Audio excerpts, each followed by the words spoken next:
LIC agent के office management में premium के रिकॉर्ड कीपिंग का बहुत महत्व है। इसीलिए हमने विजुअल मैजिक प्रो में प्रीमियम मैनेजमेंट से रिलेटेड कई सारे फीचर्स आपको दे रखे हैं। आपको डेटा मेंटेनेंस में अंडर प्रीमियम मैनेजमेंट ग्रुप उसके सभी फीचर देखने मिलेंगे। हमने इसमें आपको premium deposit, premium batch deposit, ECS premium batch deposit, salary saving scheme premium batch deposit, advance premium deposit, revival premium deposit and check dishonour की entry के फीचर्स दे रखे हैं। प्रीमियम डिपॉजिट की जो एंट्री है वो आप जैसे जैसे आपको प्रीमियम के चेक्स मिलते हैं जो आप एलआईसी में डिपॉजिट करते हैं, उसके लिए आप ये प्रीमियम डिपॉजिट की एंट्री का फॉर्म का इस्तेमाल करेंगे। जब मैं प्रीमियम डिपॉजिट की एंट्री के फॉर्म के ऊपर क्लिक करता हूं तो मेरे सामने ये फॉर्म आ जाता है। तो चलिए देखते हैं कैसे हम एक प्रीमियम डिपॉजिट की एंट्री करें। तो सबसे पहले मैं एक सिंपल पॉलिसी की, स्टैंडर्ड पॉलिसी की एक प्रीमियम डिपॉजिट एंट्री करता हूं। लेटर से उसका पॉलिसी नंबर है 8929977749। यह है मिसेस हेमलता लोहाना की। जैसे मैंने पॉलिसी नंबर एंटर किया, उसका जो प्रीमियम की जो एफयूपी डेट थी वो यहां पर आ गई 28/4/2010। डेट ऑफ पेमेंट समझो कहते हैं हम, ये डेट ऑफ पेमेंट इसकी थी ऑन 16th of September। तो जैसे मैं 16th of September एंटर करके एंटर प्रेस करता हूं तो उसकी लेट फी कैलकुलेट होकर ऑटोमेटिकली आ जाती है। आप ये लेट फी वेरीफाई कर लीजिए एलआईसी प्रीमियम रिसीट के साथ। अगर उसमें कुछ भी फर्क है तो आप यहां पे करेक्शन कर सकते हैं। और ये टोटल अमाउंट इधर आ गया। यहां डिटेल्स ऑफ पेमेंट में आप उसकी पेमेंट के जो जैसे चेक से पेमेंट किया है तो उसका चेक नंबर यहां पे रिकॉर्ड कर सकते हैं। जैसे एचडीएफसी का ये चेक था 654454। बस सिंपल इतना सा आपने काम करना है और इसे आपने सेव कर देना है और ये प्रीमियम डिपॉजिट की एंट्री हो गई। अब ये प्रीमियम डिपॉजिट एंट्री होने से क्या क्या डेटाबेस में चेंजेस हुए हैं। सबसे पहले तो ये प्रीमियम का रिकॉर्ड स्टोर हो गया है, उसके साथ ही साथ उसकी जो एफयूपी डेट है वो एक मोड एडवांस हो गई है। अभी देखते हैं एक दूसरे टाइप की पॉलिसी, जैसे कि एक यूलिप पॉलिसी है और उसकी मुझे प्रीमियम डिपॉजिट एंट्री करनी है तो उसके अंदर थोड़ी सी वेरिएशन आती है। वो क्या वेरिएशन आते हैं अभी मैं यहां एक यूलिप पॉलिसी का नंबर एंटर करता हूं 8950099377। जैसे मैं एंटर दबाऊंगा ये मिस्टर हितेन शाह की पॉलिसी है, प्लान नंबर 181 यानी कि मार्केट प्लस की। इसका प्रीमियम ड्यू डेट इधर आ गया 7/6/2010 यानी कि इसका एफयूपी डेट 7/6/2010 है। और मैं इसकी डेट ऑफ पेमेंट डाल देता हूं समझो 5 अक्टूबर। लेट फी इसके अंदर नहीं कैलकुलेट होगी क्योंकि ये यूलिप पॉलिसी है और उसके अंदर लेट फी चार्ज नहीं हो रही है। टोटल प्रीमियम उनका 1500 का आ गया, क्वार्टरली प्रीमियम है। चेक नंबर हम डाल देते हैं, चेक नंबर 433321 एसबीआई। और आप देखिए अभी एक नया फील्ड इधर हमें नजर आ रही है, नई फील्ड क्रिएट यूलिप ट्रांजैक्शन। इसका क्या मतलब है? ये जो मैं प्रीमियम डिपॉजिट की एंट्री कर रहा हूं इससे तो एक प्रीमियम का रिकॉर्ड क्रिएट होगा डेटाबेस में और साथ ही साथ इस पॉलिसी की एफयूपी डेट एडवांस होगी। लेकिन ये क्रिएट यूलिप ट्रांजैक्शन करने से इस प्रीमियम डिपॉजिट के कारण कितने यूनिट्स इसको अलॉट होने वाली है वो डिटेल रिकॉर्ड की जाएगी। तो मैं इसे अभी सिलेक्ट करता हूं। देखिए ऑटोमेटिकली उसने 5 अक्टूबर की एनएवी डेटाबेस में से पिकअप कर ली और उसके प्रीमियम के एलोकेशन चार्ज को भी ऑटोमेटिकली कैलकुलेट करके कितने यूनिट्स उसे मिल सकते हैं वो हमारे सॉफ्टवेयर ने इसमें ऑटोमेटिकली यहां पे डिस्प्ले कर दिया है। अभी आपको सिर्फ इसे सेव कर देना है और ये मेरा यूलिप की प्रीमियम डिपॉजिट एंट्री भी सेव हो गई। इसके अलावा हमने कई सारे और फीचर्स इधर दे रखे हैं।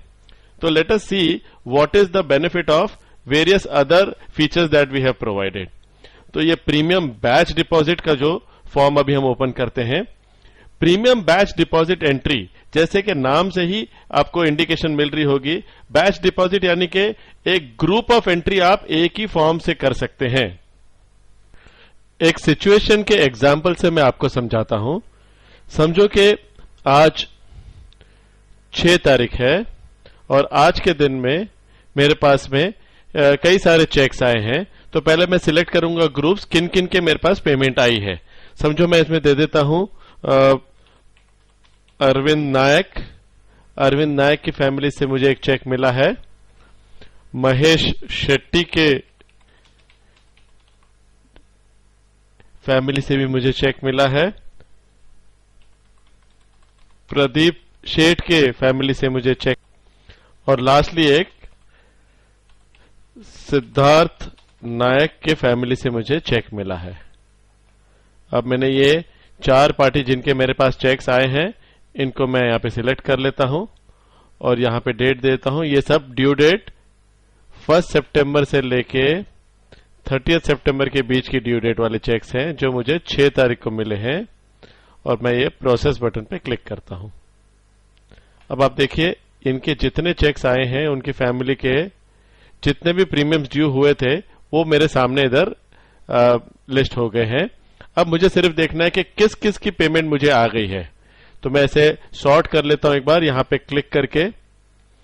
अब देखिए ये अरविंद नायक, इसका मुझे चेक आ गया है, और ये पॉलिसी का चेक महेश शेट्टी ने भेजा है, ये पॉलिसी का भेजा है, इस पॉलिसी का नहीं भेजा है।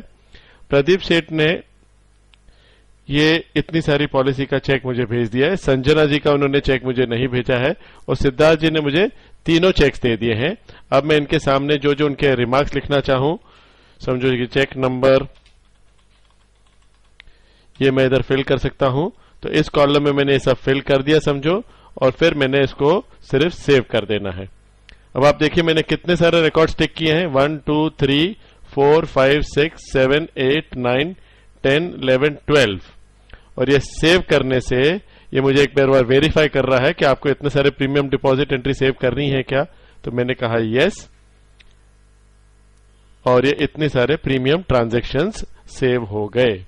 As simple as that, within a matter of less than a minute मैंने 12 प्रीमियम डिपॉजिट एंट्री कर दी। तो ये जो फॉर्म है ये खास करके रैपिड एंट्री करने के लिए बहुत काम में आता है। एक और सिचुएशन में आपको समझाता हूं, इसे मैं यहां से रीसेट कर लेता हूं, और यहां समझो एक फैमिली है अशोक पाटनकर की, यहां अशोक पाटनकर मैं सिलेक्ट करता हूं।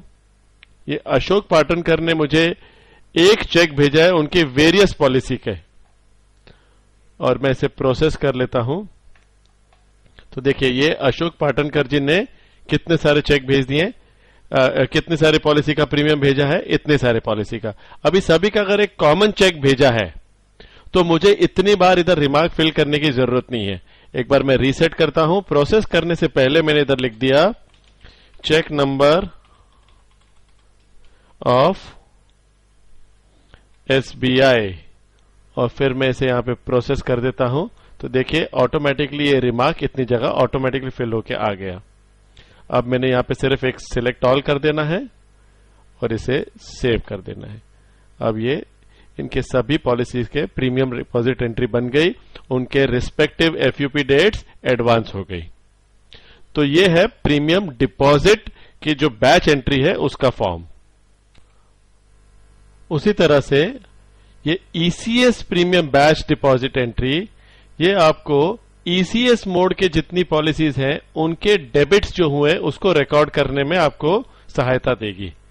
यहां पे भी हम क्या करेंगे, एक ड्यू डेट डाल देता हूं मैं, ड्यू डेट की रेंज 01/04/2010 टू 30/04/2010, और यहां पे मैं प्रोसेस पे क्लिक कर देता हूं। तो अब ये क्या करेगा, जो भी पॉलिसीज हैं जिनकी एफयूपी डेट इस रेंज के बीच में बैठती हैं और जिनमें ईसीएस मोड सिलेक्टेड है, वो पॉलिसीज इधर लिस्ट हो जाएंगी।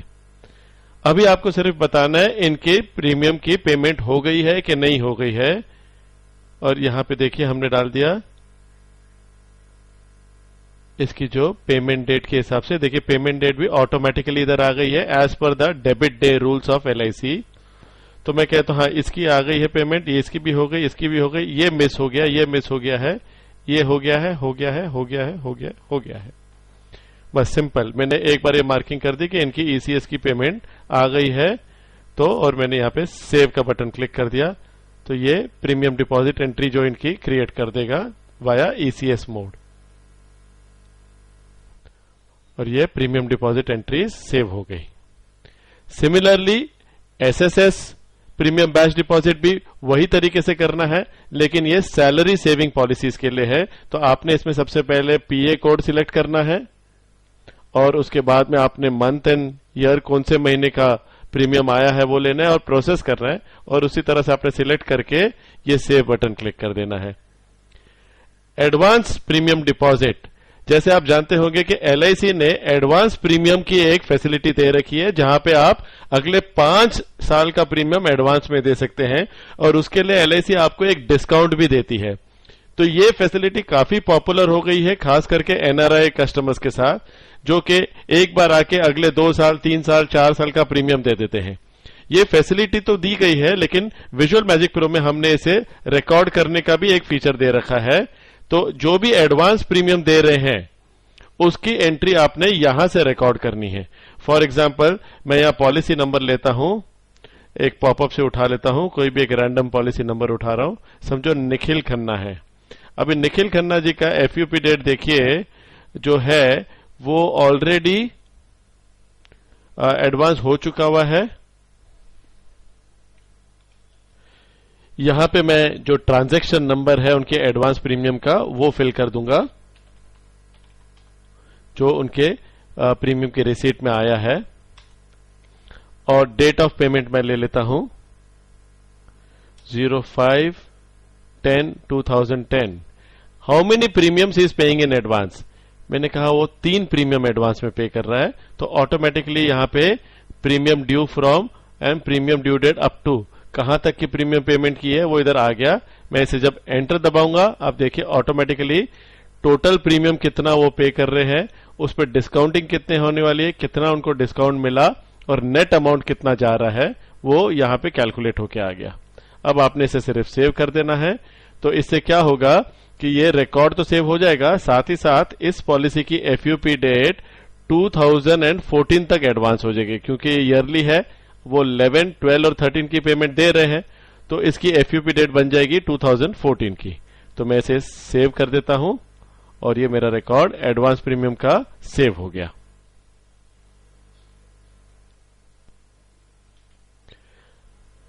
Revival premium deposit. Revival premium deposit आप कब यूज करेंगे? जब आपको किसी भी पॉलिसी की रिवाइवल की एंट्री करनी है। नॉर्मल प्रीमियम डिपॉजिट में तो हम एक एक ड्यू डेट की एंट्री करते हैं, लेकिन जब रिवाइवल की बात आती है, समझो कोई पॉलिसी है जो 4 साल से बंद है और उसका मोड हाफ ईयरली है, तो अगर आप उसे आज रिवाइव कर रहे हैं तो उसके 8 ड्यू डेट्स की पेमेंट एक साथ हो रही है और उसका कंपाउंड इंटरेस्ट भी एक साथ कैलकुलेट हो रहा है। तो आप 8 प्रीमियम डिपॉजिट एंट्री न करके ये फॉर्म के थ्रू आप एक ही एंट्री से इसकी कंप्लीट रिकॉर्डिंग कर सकते हैं। एक एग्जांपल देखते हैं। जब मैं यहां पे क्लिक करता हूं, ये मुझे वही पॉलिसी दिखाएगा जो कि लैप्स हैं, जो इनफोर्स पॉलिसी है वो यहां नहीं दिखेंगी। तो यहां से मैं कोई भी एक पॉलिसी सिलेक्ट कर लेता हूं, लेट अस से मिस्टर विजय बैरागी। विजय बैरागी जी की पॉलिसी 10/11/2005 से ड्यू है। देखिए क्वार्टरली प्रीमियम है, और इसे मैं एंटर करता हूं और डेट ऑफ पेमेंट डाल देता हूं 15/09/2010। Number of premiums 20 premiums automatically calculate होके आ गया। Total premium amount 20,680। Late fee interest भी अपने आप कैलकुलेट होके आ गया। नेट पेबल इतना है। डिटेल्स ऑफ पेमेंट में आप डाल दीजिए, जैसे कि उसका चेक नंबर वगैरह जो डालना है, और आप इसे सेव कर दीजिए। अब ये कंप्लीट रिवाइवल डिपॉजिट का रिकॉर्ड सेव हो गया और उसकी एफयूपी अभी एडवांस होके 10/11/2011 की हो जाएगी, 2010 की हो जाएगी। आई एम सॉरी, क्योंकि ये उन्होंने प्रीमियम पे किया है अप टू 10/11/2009 का। अभी तक 2010 का प्रीमियम ड्यू नहीं हुआ है, जो कि नवंबर 2010 में होगा। और लास्टली प्रीमियम मैनेजमेंट में हमारे पास चेक डिसऑनर की एंट्री है। चेक डिसऑनर की एंट्री जो है वो जैसे नाम से ही आपको इंडिकेशन मिल रहा है, जो भी प्रीमियम डिपॉजिट एंट्री आपने की है और अगर वो चेक डिसऑनर हुआ है तो ही आपको इधर एंटर करना है। समझो आपने किसी की प्रीमियम डिपॉजिट एंट्री नहीं की है तो वो चेक डिसऑनर की एंट्री करने का सवाल ही नहीं पैदा होता। तो जो आपने पेमेंट की है और उसे चेक डिसऑनर हुआ है, उसकी मार्किंग आप इस फॉर्म के थ्रू कर सकते हैं। हम एक पेमेंट डेट का एक ये ले लेते हैं, लेट अस से फ्रॉम 01/01/2010 टू 31/01/2010 और प्रोसेस कर लेता हूं। तो ये बता रहा है कि ये जनवरी के महीने में ये सब प्रीमियम डिपॉजिट हुए थे। Totally 1365 premium deposits had happened in the month of January. अब इसमें से किस किस का प्रीमियम का चेक डिसऑनर हुआ है वो आपको यहां पे मार्क कर देना है। समझो कि हम देखते हैं कि ये अजय सावंत का जो चेक था वो डिसऑनर हो गया था, तो आप इसको यहां पे सिलेक्ट कर लीजिए। आप देखते हैं कि ये यशवंत संघवी का भी चेक डिसऑनर हो गया था, और लास्टली एक ये सैयद का चेक डिसऑनर हो गया था। बस आपने ये 3 चेक्स को सिलेक्ट कर दिया और आपने सिर्फ सेव बटन दबा देना है। सेव करने से ये चेक्स डिसऑनर की एंट्री पास हो जाएगी आपके डेटाबेस में, और साथ ही साथ जो इनकी एफयूपी डेट जो आगे बढ़ गई थी प्रीमियम के पेमेंट के कारण, वो फिर से पीछे चली जाएगी, क्योंकि चेक डिसऑनर हो गया तो एक तरह से वो ट्रांजैक्शन नल एंड वॉइड हो गई। तो आप हमें इधर सेव का बटन दबा दीजिए और ये आपसे कंफर्म करेगा कि आपको ये चेक डिसऑनर की एंट्री करना है। मैं इसे यस कर देता हूं और ये चेक डिसऑनर की एंट्री सक्सेसफुली सेव हो गई। तो ये प्रीमियम मैनेजमेंट के कुछ फीचर्स हैं जो आपको डे टू डे काम आएंगे, और इसे आपको आवश्यक यूज करना है, क्योंकि इसके बगैर आप अपना पॉलिसी रिकॉर्ड को ठीक से मेंटेन नहीं कर पाएंगे।